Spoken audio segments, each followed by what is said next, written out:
So even though the Batman Part 2 has been delayed till 2027, Matt Reeves, the director of that movie, has actually been going out and about and kind of speaking his mind on a couple of different things. Again, he did recently just confirm the Batman Part 2 will still be filming in 2025, but he's been getting asked some interesting questions as of late, and one of which I wanted to talk about on the channel because I thought it was kind of interesting. He touched on it, but also a cool question by the reporter. So if anyone sees that reporter, tell him I'll give him a nice personalized hand job next time I see him.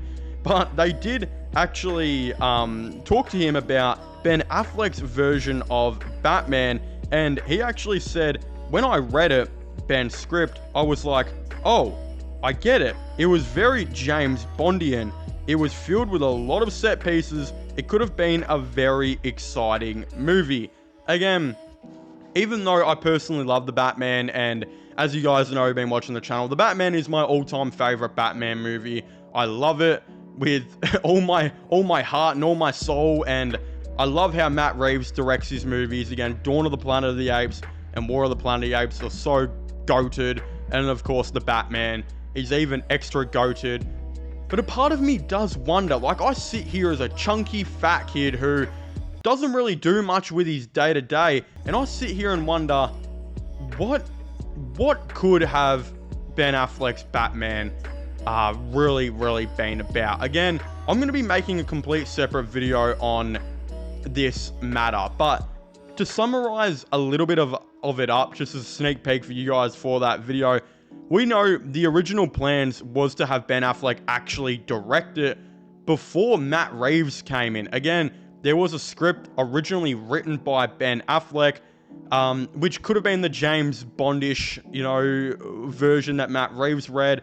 Again, a rewrite by Chris Terrio as well, which has had some interesting comparisons to things like the Arkham games and how they are. Again, the inspiration for it has been said that the biggest inspiration for the Batman was David Fincher's The Game. It has also been said that Ben Affleck took a lot of inspiration from Rocksteady's Batman Arkham video game series, notably Batman Arkham Asylum and Batman Arkham Origins, as well as elements from the comic titled Batman Death of the Family.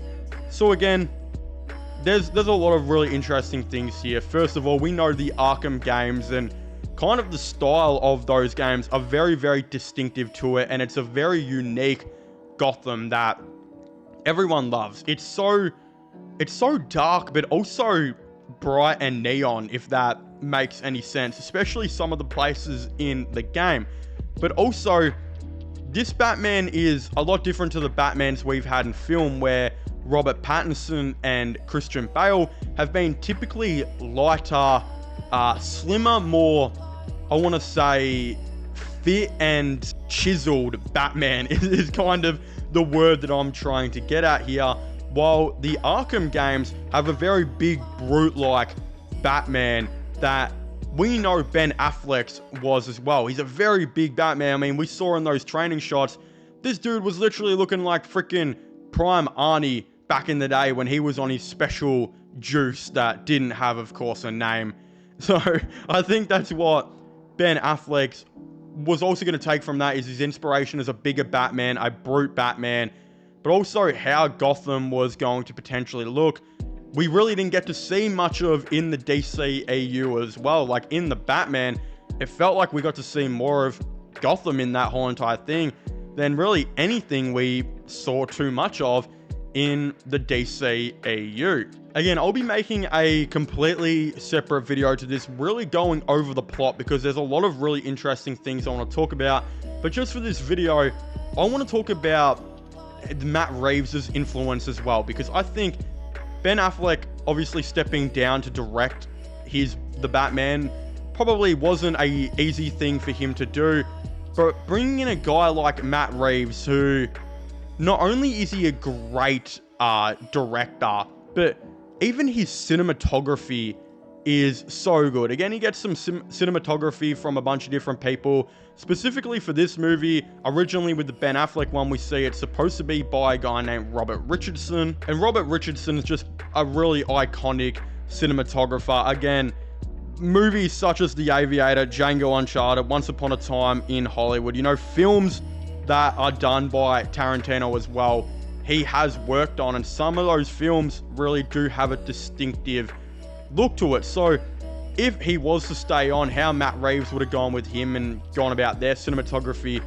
would have been interesting, because we know every film that Matt Reeves does is generally beautiful. It just looks so beautiful, so dark, but so vibrant, which, if you know what I talked about earlier, it's kind of how I feel like Arkham looks. The Arkham games, they're dark, but there's a lot of vibrant parts to it. There's a lot of colorful parts to it that really make it stand out. And I think that's kind of what Ben Affleck's Batman could have ultimately been. So really, semi a missed opportunity here, but also the Batman is goated. Again, before we do get into everything we know, there's still a decent amount of you guys who watch these videos who are not yet subscribed to the channel. So if you could do me a massive favor and leave a like on this video, subscribe to the channel for all latest gaming and movie content. And I guess without further ado, we'll get straight into it with the first thing we know. Again, it originally was supposed to be directed by Ben Affleck. He also was going to write it with Jeff Johns, and the rewrite was going to be done by Chris Terrio. Again, cinematography was going to be done by Robert Richardson, an absolute legendary, cinematographer, in the game, who's done a bunch of movies with Quentin Tarantino, like, of course, Django Uncharted. Again, it was supposed to star Ben Affleck, Jeremy Irons, and Joe Manganiello. The inspiration of the film, as I said earlier, was supposed to take inspiration from David Fincher's The Game. It has also been said that it was going to take a lot of inspiration from Rocksteady's Batman Arkham video game series, notably Batman Arkham Asylum and Batman Origins, as well as elements from the comic titled Batman Death of the Family. The best part about this as well is we do have an official synthesis on what the plot was going to be like.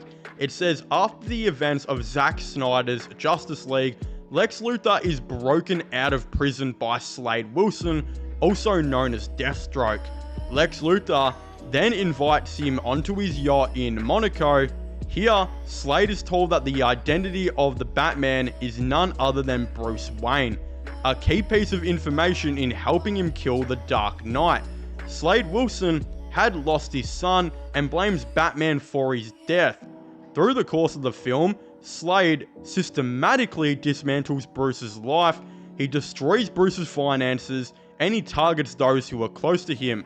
Murder and mayhem is caused to pin Bruce in a corner, a slow and painful revenge. Again, so this obviously does confirm that Joe Manganiello was going to return as Slade Wilson, aka Deathstroke. Again, we would presumably see all of this and the mayhem of what was going on here and how he was going to ruin his life.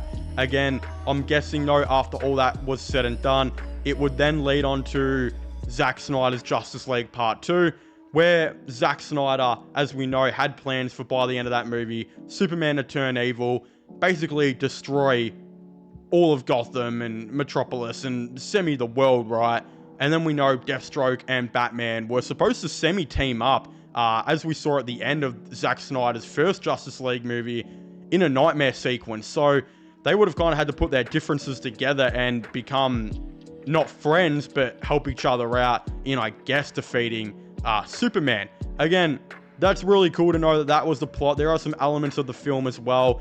Arkham Asylum was supposed to serve as the main location for the film, and it is rumored that it would have had cameos from Batman's Rogues Gallery, including Jared Leto's Joker himself.